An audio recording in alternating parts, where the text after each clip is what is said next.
Okay, let's go ahead and get started. So, Awesome. hi everyone, I'm Sarah. I'm the VP of Marketing here at BrainCell, and I just want to thank you all for joining us for today's virtual Lunch and Learn session on Microsoft Fabric and how to accelerate AI with data. Before we jump into the presentation, I have a few housekeeping items I want to cover. So this will be a 60-minute presentation with a Q&A at the end, but at any point, if you have questions for the presenters, please go ahead and drop them into that question box, and I'll be monitoring that, and I'll go ahead and interject and ask questions as we go. So we want to make this as interactive and as valuable for you as we possibly can. And then we are recording this session, and we'll be sending a copy of both the PowerPoint deck that we go through, as well as a recording of the webinar following this event. You'll likely see it in your email inbox first thing tomorrow morning. And then before I turn it over to our presenters to introduce themselves, let me introduce BrainCell. So BrainCell is a growth enablement company. We've been around for 30 years now. And at the end of the day, we do what we do because we are passionate about helping companies like yours grow. And how we do that, grow and scale, and how we do that is through planning and blueprinting your digital transformation initiatives, enabling you to leverage your data as an asset, and modernizing and optimizing your technology stack for maximum efficiency and outcomes. You can visit us at braincell.com to learn a little bit more about what we do. And with that, I will turn it over to the team that I have here today to introduce themselves. So Jordan, why don't you start? Awesome. Yeah, well, thanks, Sarah. I appreciate you guys having us on this afternoon. So really excited to cover a topic that we've been living for the last couple months. So super excited. So we'll just kind of go left to right and talk through the presenters here. But I'm Jordan Berry, co-founder of Interloop. I'm really going to be leading us through the journey today. I'm Tony Berry. I'm CEO and co-founder of Interloop, and I'll be showing the data science capabilities with AI. And I'm Ralph Jaquez. I'm a senior data architect here at Interloop, and I'll be talking about how a lot of this works very well for data engineers and some of the other roles around data. And I'm Megan Frost. I'm the lead BI analyst at Interloop, and I'll be walking through the analytical capabilities of Fabric today. Great. Thank you all for joining us. And Jordan, before we jump into the agenda, I do have a couple of poll questions. So this is a lunch and learn, and we do want to provide everyone with a gift certificate to a lunch delivery service of their choice, or you can donate your lunch to No Kid Hungry, and we will make the $15 donation on your behalf. So if everyone could just go in and go ahead and select where you would like your lunch from today.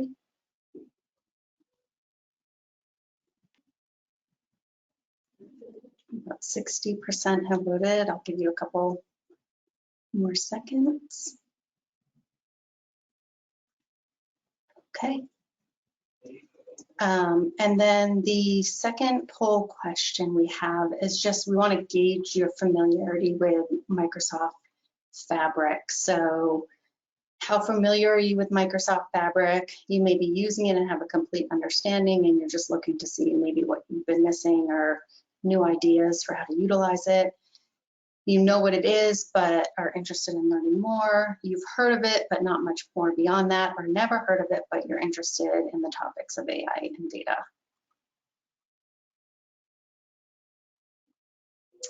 81% have voted.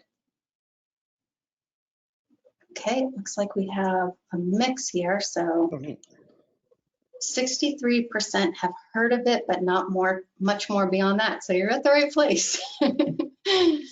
All right, Jordan, I will turn it over to you to run through our agenda for today.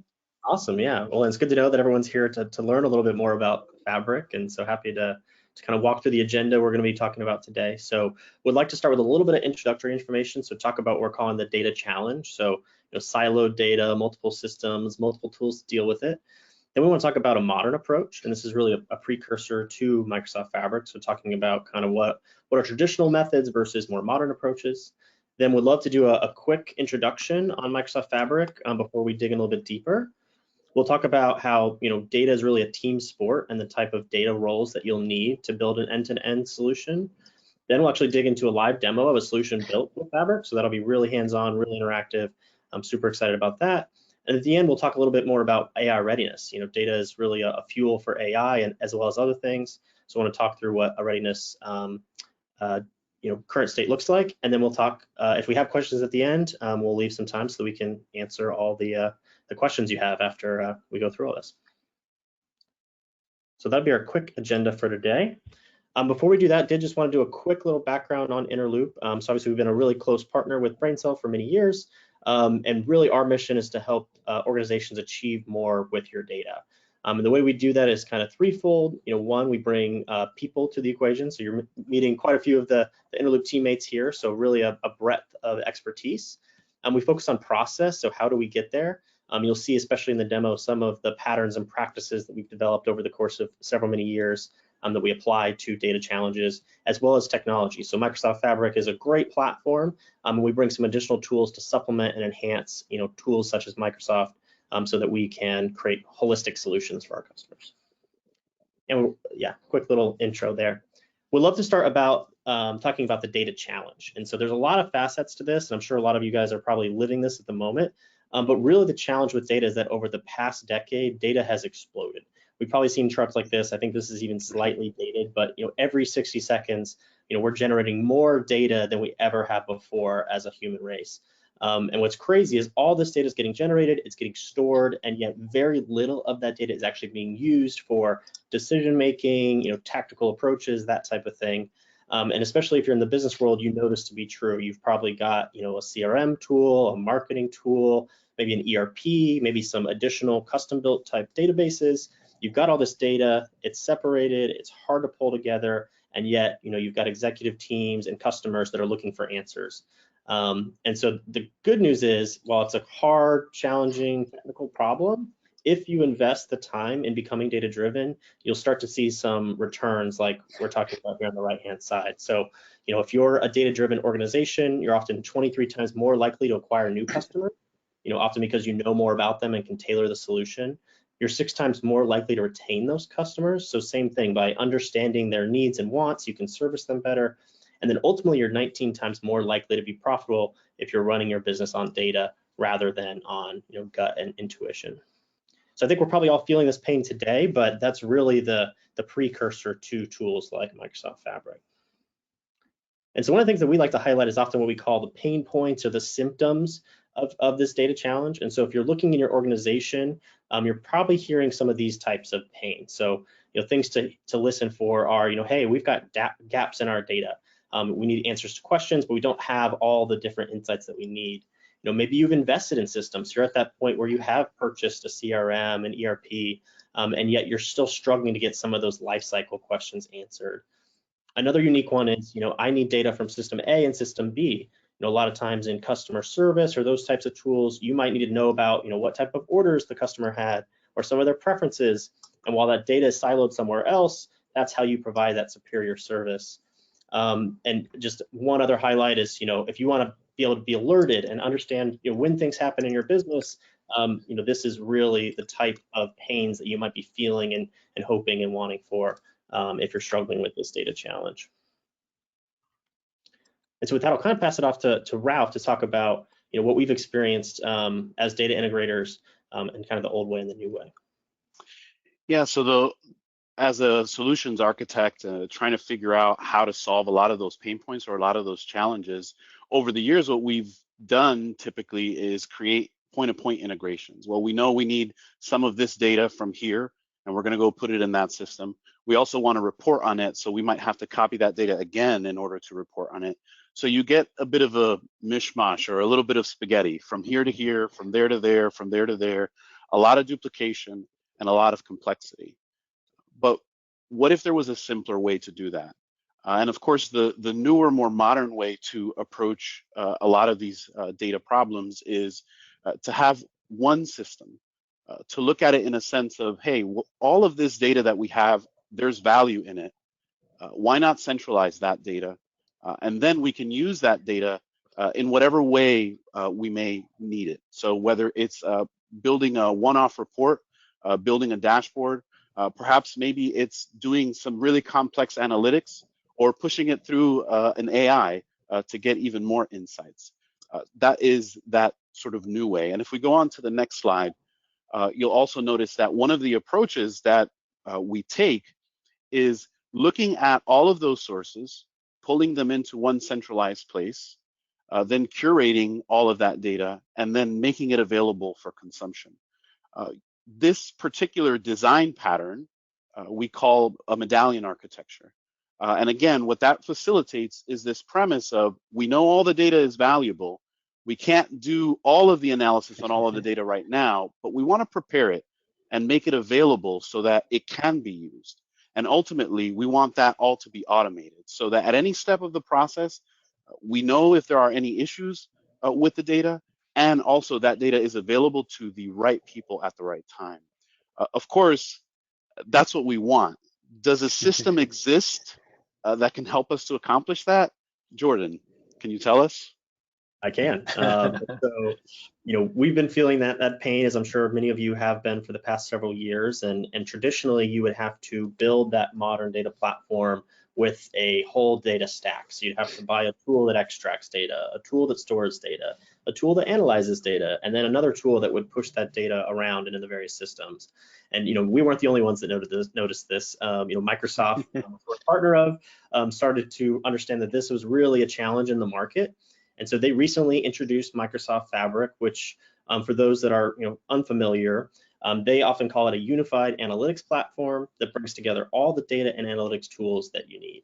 And so if you look at the logos on the right, you'll see quite a few probably familiar logos such as Power BI or Data Factory, but they've really extended it with things like data engineering for Synapse Data Engineering, Synapse Data Warehouse, as well as some other tools. And so really it's become a full suite of tools that can help you with your analytics workloads.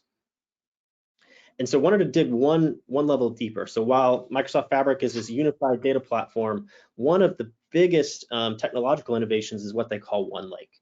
So underpinning each of these various tools that are all available in one platform is this concept of OneLake, which is really a data lakehouse.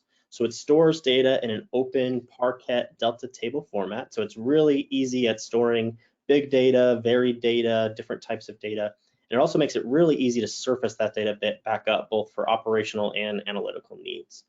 And so when we look at this, this is really where kind of Interloop comes into play, is we focus not only on Fabric as the platform that helps you do this, really the engine, but how do you get all that data from your different databases, applications, files, maybe even IoT sensors, into a platform like Fabric so that you can organize it, curate it, as Ralph was mentioning. And then really the other focus, which I imagine a lot of the business users on here today are focused on the outcomes. As much as the data tooling is exciting and cool, what we care about as business leaders is how do we create effective outcomes for both our organization and for our customers. And so we've created a couple curated solutions, one being FastDash, which is how do you get to an automated dashboard quickly, which Megan's going to highlight in the demo. A thing like Sidekick, which is really how do you embed those insights back in your operational tools. Imagine a customer service person able to see what they need in the moment. And then some of the more advanced type functionality, we have one called Foresight, which is how do you take this, use generative AI, machine learning to predict what's going to happen with your customers. And then finally, this is both kind of old and new again, is what we call Smart Sync. So if you want two-way integration between systems, if you want to push and move that data, you want to do it in a really smart and intelligent way, and that's where the Smart Sync capabilities come into play. So again, just a high-level overview, a lot here. We're going to scratch the surface today, show you a little bit about Fabric, but there's so much to uncover, and it's a super exciting space. One other capability, so we showed you the underpinnings, the different tools. We did want to make sure we take a moment and highlight the Fabric portal. While it may seem somewhat minor, having that SaaS-like UI where your data team can log in and leverage all these capabilities is really a game changer in this space. Like I mentioned, traditionally you'd have to buy all these different tools. As simple as it is, log into all those tools, make sure everything communicated well together. Fabric has really unified this so that you can not only pull all your data into one place, you can start to leverage the Microsoft investment in tools like OpenAI, so you can start to use those AI models right in your day-to-day workflow. It makes it easier than ever to allow more people to access the data. As simple as that is if you want to become data-driven, people need to be able to access that raw material. And of course, because it's an enterprise grade platform, all the governance, data protection, that was thought through and baked in from the very beginning. And so excited to kind of show these capabilities during our demo today. And if that wasn't enough, not only did Microsoft create, a holistic end-to-end platform, they're starting to preview what they call their Fabric Copilot.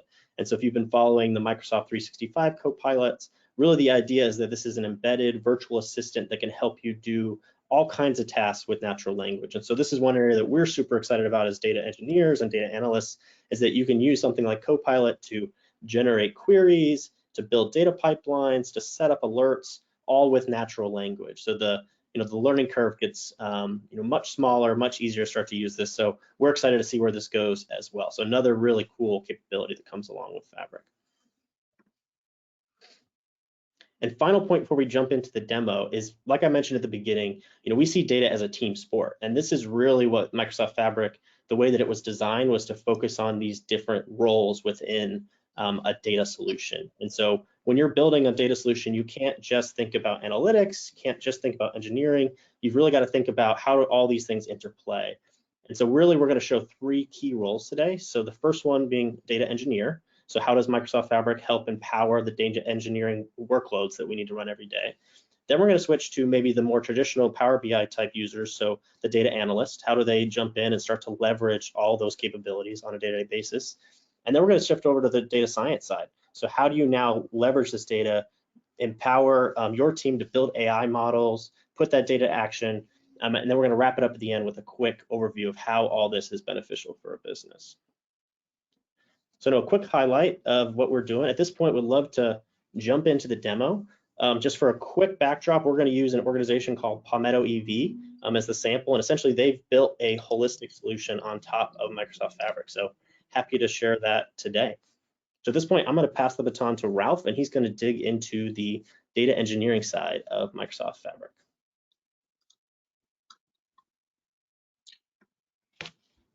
Ralph, we're not hearing your audio.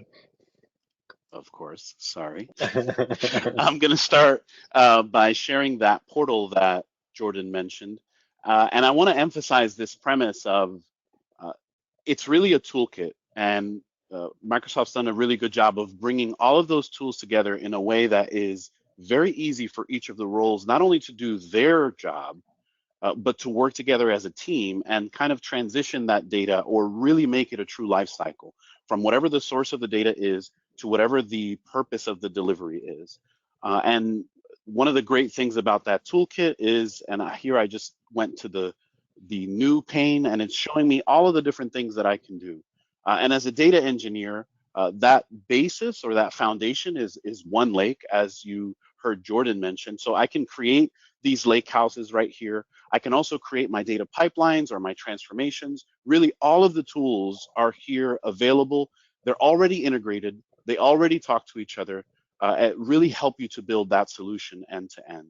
And for our use case here with Palmetto, I'll show a little bit of, as a data engineer, I've got my lake houses. We talked about that medallion architecture. This is the term that we use here. Bronze, silver, and gold, which just represent different levels of how organized or how ready that data is for consumption. And then as a data engineer, I really want to move data around. So I've got a couple of tools to let me do that.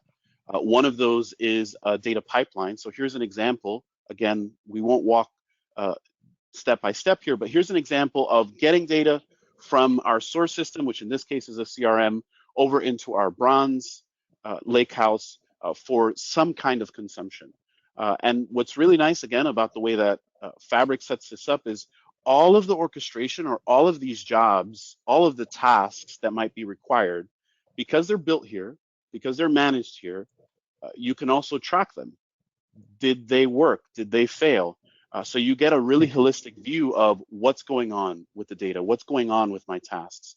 In that point-to-point world that we were talking about earlier, sometimes it's hard to know, did the data get from A to B? Because I needed to get from A to B in order to get from B to C and C to D, if that makes sense, right? Well, here we have a couple of ways of seeing if that actually happened. One is the monitoring hub, which shows us all of our various tasks that are necessary. And we can see those. Did they fail? What was the error? We can troubleshoot that as data engineers. But also another great view is we have the ability to actually see our lineage. How does one task affect another? How does one task or one object interact with another? So we have that view here that we can see. And then, of course, one really big thing that we're seeing in data engineering right now and in data science is the use of notebooks. We'll get into these in a little bit more detail, but having notebooks fully integrated right into the platform really allows for some great stuff, because now as a data engineer, I can test some hypotheses. I can look at the data, I can use code to figure out what are the best ways to model that data. But then I can take those learnings and I can apply them to an automation. Or, as we'll see in a bit, a data scientist can use that same technique to go even further.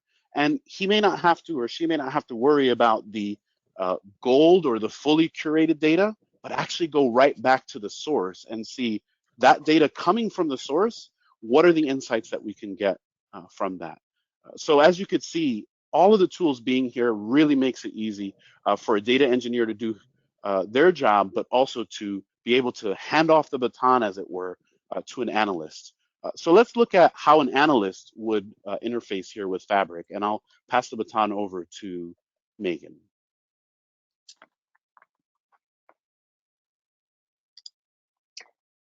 Great, thanks, Ralph. So now, as an analyst, I can work in parallel with data engineers instead of handing off or a dependency-based workflow. So once Ralph gets the initial medallion structure populated into the workspace, I can connect directly to the SQL endpoint associated with the medallion tier of data that I'm looking to use and start building a report instantly. So for example, I can go right here into our gold SQL endpoint, wait for it to populate, find the table that I want to use. I know I'm going to be building off of customers. Once it loads, and I can click a new report, and I can instantly start creating visualizations and analyzing this data, which you'll know if you've used Power BI before, this is a much faster and simpler way to connect to data than having to import into the desktop. Then, with some more time and collaboration with my data engineer, I can create dashboards to help end users make data-driven decisions. Plus, with all of the data being in one spot, these semantic models that are created out of this medallion architecture can be repurposed for multiple projects or reports, instead of having to create slightly different data sets each time to handle each analytical nuance necessary for an ad hoc report or a request here or a request there. So here's just an example of a basic dashboard you can pull together using the Power BI and the service. Plus, you can take it one step further and use the semantic link feature, which allows analysts to now efficiently help data engineers model their data by harnessing the strengths of DAX, which is the coding language used in Power BI, which handles things like sliding date ranges very, very performatively. We can then write those results back to the lakehouse for other analysts or engineers to use. So now we're building these analytical models that are scalable and repeatable, which makes our solution outcome velocity so much faster for the customer. So as analysts, we can use the models that data engineers create in the workspace, but we can also use outputs from machine learning models that data scientists create in the Fabric workspace. So here in a minute, Tony's going to show you the predictive model that was created underneath this, but I was able to bring the results from the model he created into the dashboard to produce visuals like this, a churn risk page. So now I can highlight customers that are most at risk of churning within the next year or next month, etc. So the benefit of having data in one place, in one solution like Fabric, allows analysts like me to create well-rounded dashboards that capture the day-to-day analytics to help your business run, but it also allows us to bring in AI predictions. So Tony, how do we use data to predict the future? Oh, awesome. Yeah. So can't wait to cover that. So thank you, Megan, for going through that. So everybody's seeing my screen now. Let me know is that sharing, Sarah? You're sharing it, but now you're I went to pulling the it. wrong Yes. screen. So great.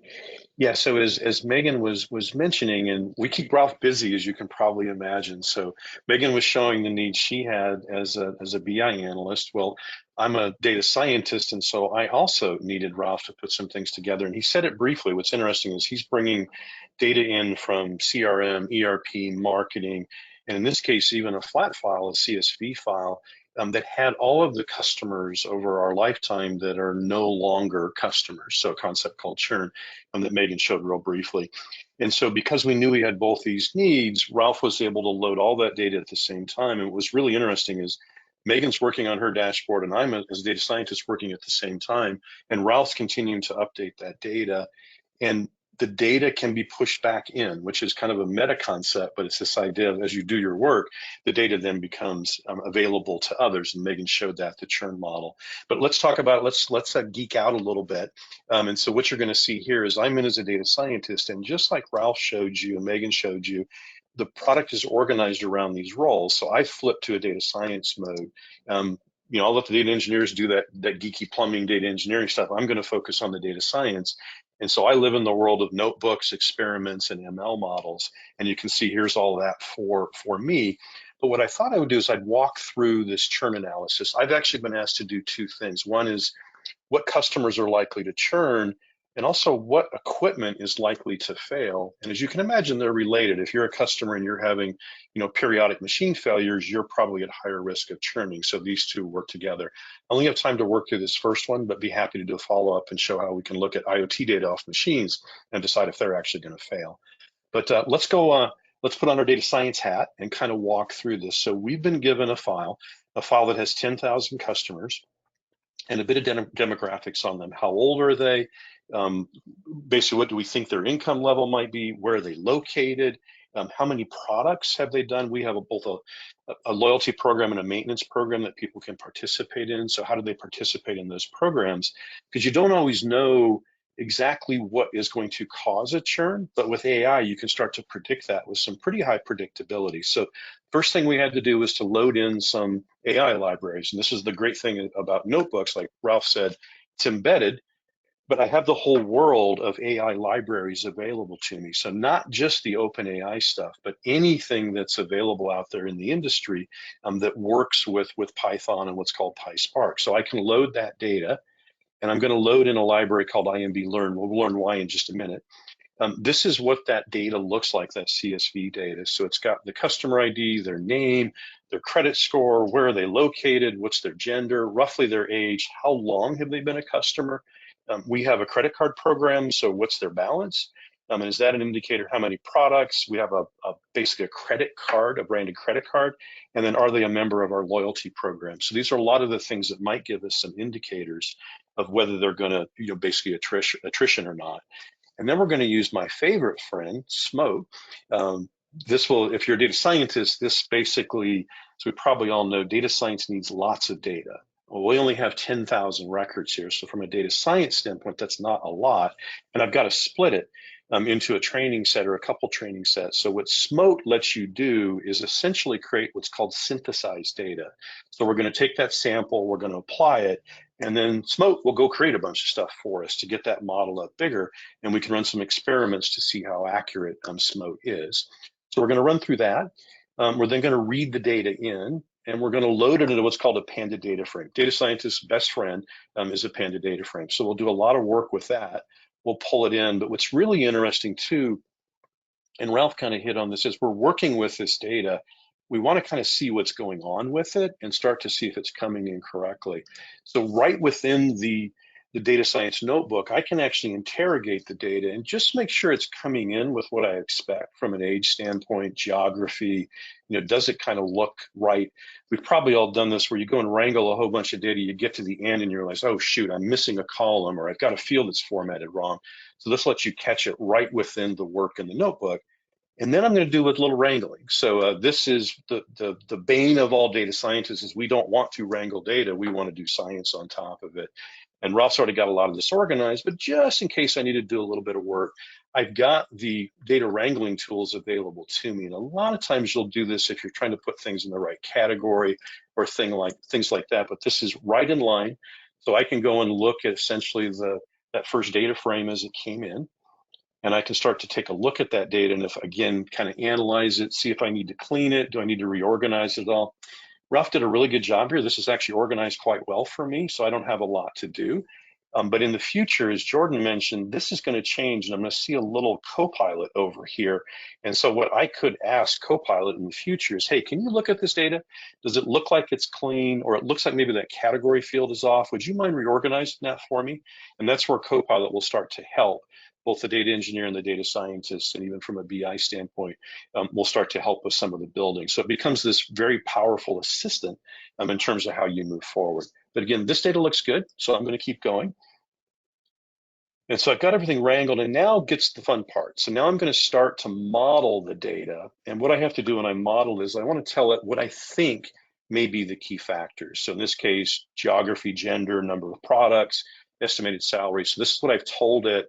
Go build a model based upon that and show me how things are distributing based upon those what are called features. So let's look at credit score, age, tenure, balance, which is how much they spent and what their salary is, and how does that distribute across the data set that I've got. And you'll notice age kind of has a little splinter out here for some of the people that are getting a little bit older. They're not large, but they are an outlier. Then let's look at how is it modeling who is staying, who is going by geography in each of those features. So again, this looks pretty good. What does it look from a distribution standpoint? Again, it looks like we would expect, with kind of the middle on the credit range being in that 600 to 700 range, and above 800 dropping a little bit. So that's kind of what you would expect from this age demographic. And then we're going to start to let AI do its work. And so now what we're telling the AI to do is to do some feature engineering on this, start to look at what may be the root causes of the churn component. And so one of the things you do, and this is again something that just being in Fabric is very easy to do, AI models do better with numbers than they do with text fields. And so one of the things you can do is it's called one-hot encoding. We're going to turn all those text fields into number. We're going to give that to the AI model. It's going to start to experiment with it. And then when we pull it back out, we'll unencode that back into the original text field. And that's what we're doing here. But this is where it gets super exciting, is now this has run a model, it's run a bunch of experiments, it started to get a predictor of what the churn's going to be. And now we can start to build that into the data, we can train it. And we'll post this up, so if you want to understand what this is doing, and then it's doing what's called a random classifier. So it's figuring out which of the models works best. And the most exciting part comes right here at the end, where it now starts to decide which of these models looks like it's the best predictor, and what can we now give back to Megan to put up in the dashboard to start to say, what's the churn potential look like for my real customers now off of the model? And so what happens there is you can now build dashboards just like Megan showed. This is that data set that just came out of the AI model. She's incorporated it back into the dashboard along with the information from the ERP system, the shipment system, et cetera. And you're going to see it's taken all the active accounts and it's put what is called a churn risk on that. And what we found is that anybody that has a churn risk above 25%, we should start to take proactive work with those customers to try and keep them from churning. I'll let that kind of sink in for a second, but think about what AI is doing is it's taking this data, it's attaching it back to an account. But the interesting part is the actual action probably doesn't occur out of a dashboard. It probably occurs back in the CRM system that the salespeople are using, who may see it in the dashboard, but what they need to be done, what needs to happen for them is, well, if they're on Western Industries and that's 100% churn risk, we should focus on that. So you'll see this little button here called Smart Sync. And this is where Ralph was talking about the fact that this is all integrated. Now I'm going to take the results from the dashboard, the results from the AI model, and Ralph is going to add it back to one of those pipelines. And so what you can see here is I can add that back to a pipeline. What I probably would do is notify Ralph and say, hey, Ralph, would you put this back in the pipeline and push that into CRM? That's how it really works. And what happens is Ralph created this for me, not just for me, but for the VP of sales. So this is going to run that notebook. sync it to CRM, send that notification like Ralph was talking about. 99% of the time, it's going to go down this great path of success, but every now and then it's going to fail. And if it does, it will actually notify the appropriate parties. But if you think about it, we went full circle. We went from Ralph's data to a dashboard to AI and then back to a data engineering task. And if you remember in the beginning, Jordan said, if you do things like this, you're 6 times more likely to retain those customers if you make this a data-driven effort. And it's a team sport, just like Jordan said. It's data engineer, it's the BI analyst, it's the data scientist. In this case, it's actually the sales team becomes a team member of this too. And we surface the data back in a way that they need it, which is back in the CRM tool. And with that, I'm going to hand it back to Jordan.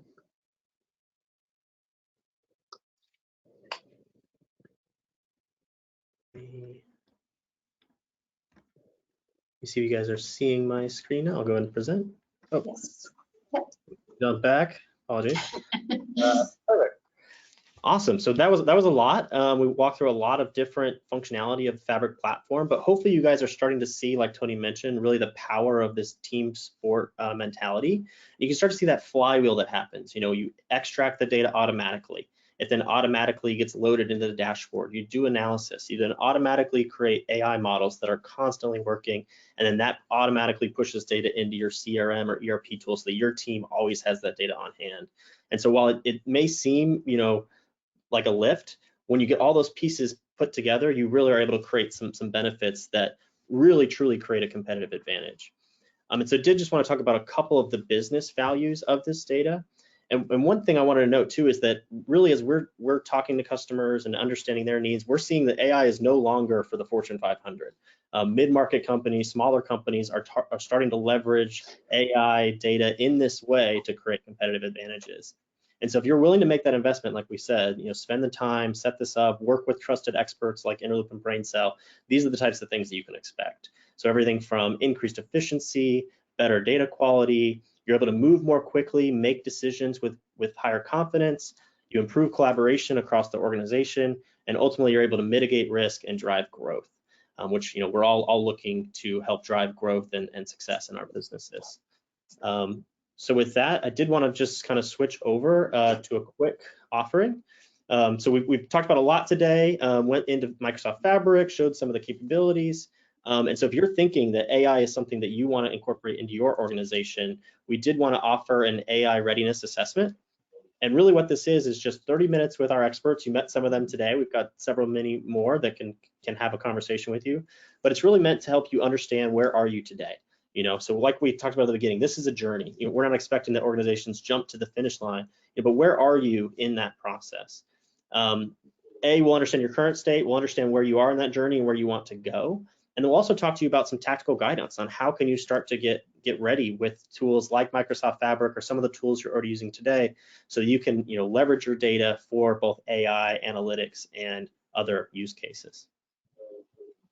So with that, I'll pause and kind of pass it back to Sarah, but really just wanted to open it up to questions, see if there were any things we wanted to dig in deeper to, but that's really how Interloop and Microsoft Fabric helps you achieve more with data. Great, thank you, Jordan. And thank you, Megan, Ralph, and Tony. So we have had some questions come in, and just a reminder to folks, if you have questions and you haven't submitted them, go ahead and do so now. So let's see here. So the first question is, where do you recommend folks begin if they're early on in their data journey?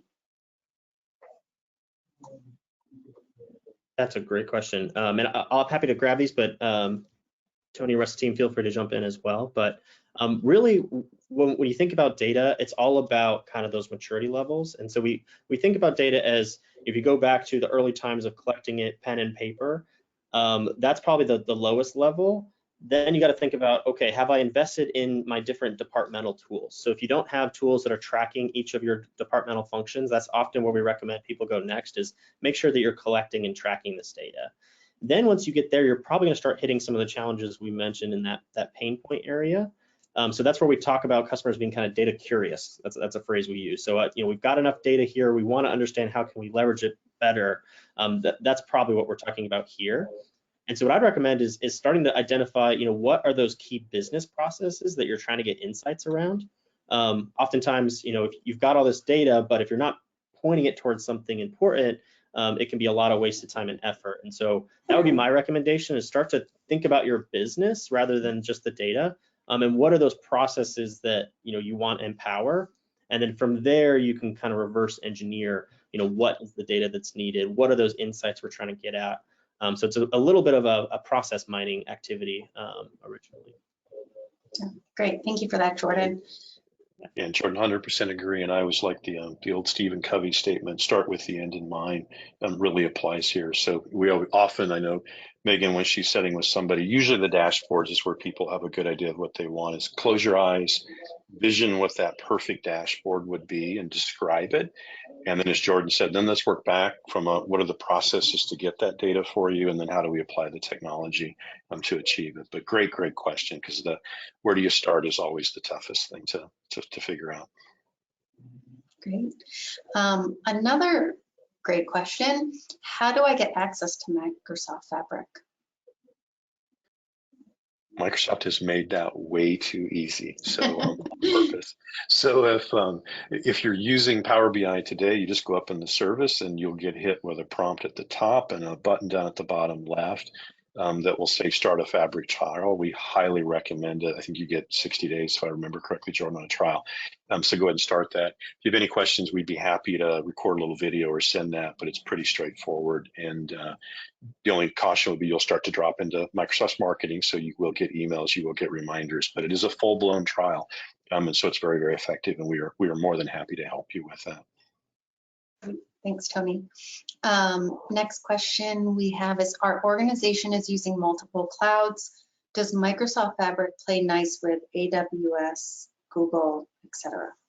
This is Ralph's life, so we're going to let Ralph answer that. Yeah, this is my life.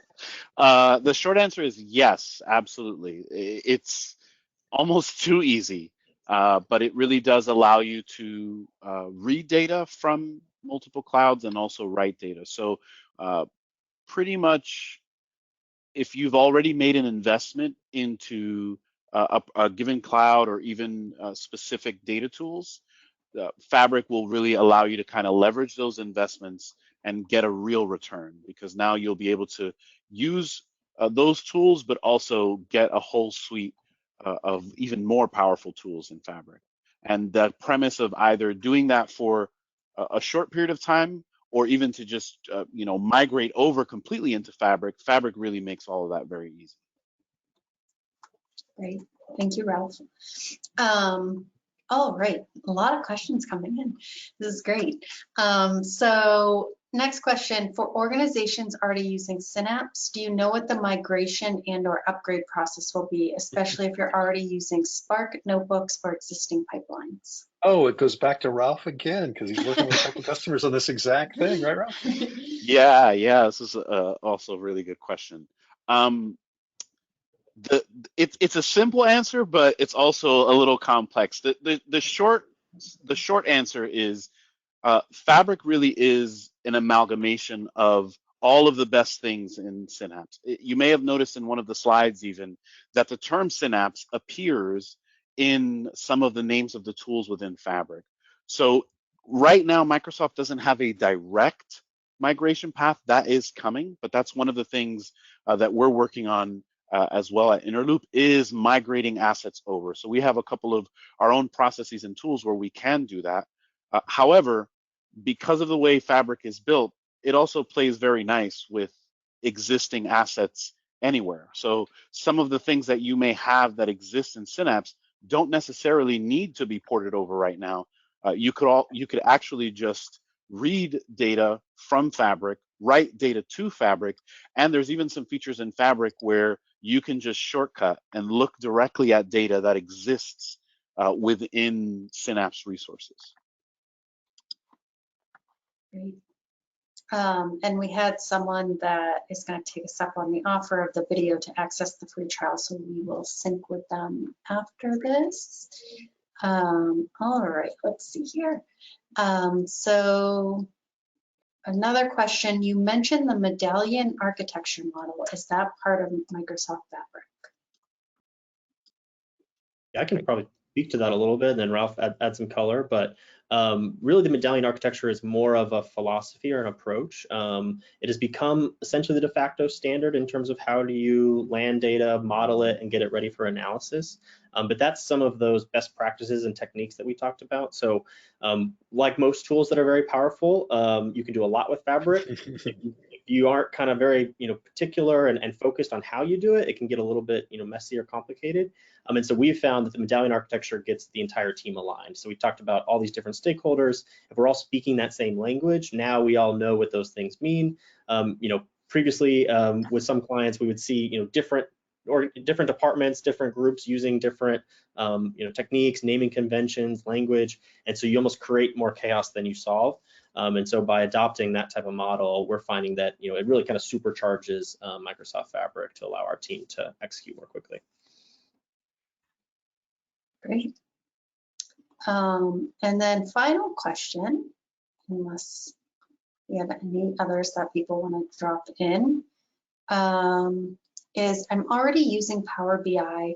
How does Fabric, or how can Fabric make my BI analyst more efficient and effective?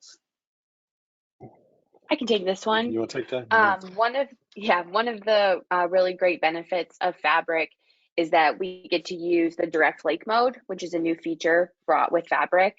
And this allows us to connect to data instantly instead of using the importing and or duplicating method. There's also two other methods that Power BI uses. Direct query reads live data from the source, but it's often very slow and can take a long time to develop because it's constantly refreshing. And importing data is much faster to develop on as an analyst because the data is cached. But anytime you go to refresh, Power BI has to copy any new data into that model during the refresh. So changes are only picked up on the next scheduled refresh. Direct Lake, eliminates both of those issues. It's fast and it refreshes instantaneously. So you're essentially creating dashboards on real-time data. Great, thanks, Megan. Okay, well those are all of our questions that we have received. So I just want to thank you, Tony, Ralph, Jordan, Megan, for participating today. A lot of great information and walking us through those use cases for the different roles within an organization. And thank you, everyone, for joining us for this Lunch and Learn session.